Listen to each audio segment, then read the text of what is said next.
The International Monetary Fund released its annual report today on the health of the economy in Latin America.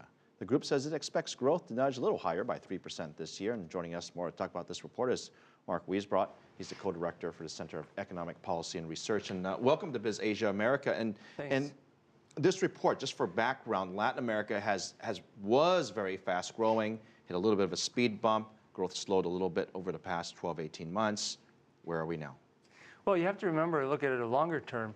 Latin America used to be, from 1980 to 2000, it barely grew at all on a per capita basis. It was maybe 5–6% over the whole 20 years. It was terrible. So it's only the last decade that they've picked up.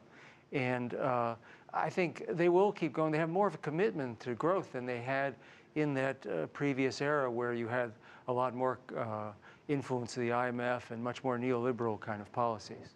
This growth that we're talking about and the report that we're focused on, were there any surprises in that report that stood out to you?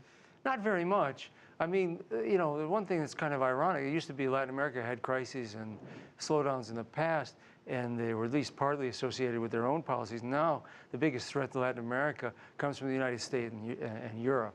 Bad policy making in both of those huge economies that has, you know, put Europe, of course, into its second recession in less than 3 years and has unnecessarily slowed our own economy here. That's bad for Mexico and Central America and the countries most tied to them. And Europe affects the whole region as well. The Latin America, one of the things that we've always focused on the show is sort of domestic consumption, the growth of the middle class, and that's been a real engine of growth, if you will, especially when it comes to consumer spending. Is that trend very much still intact? Well, the trend is there, but again, they are impacted by the world economy and by the U.S. economy and Europe. I mean, last year you had much more, and I think the IMF is taking this into account, you know, until Mario Draghi finally decided he was going to stabilize the Italian and Spanish bonds, and that ended kind of the most acute phase of the European crisis. You had more of a threat to the region than you have now, but you still have, you know, the practically two biggest economies in the region. Well, China's bigger, but China's it's China that really made a huge difference in this last decade in Latin America. It was really their demand that helped a lot of these countries, especially commodity exporters.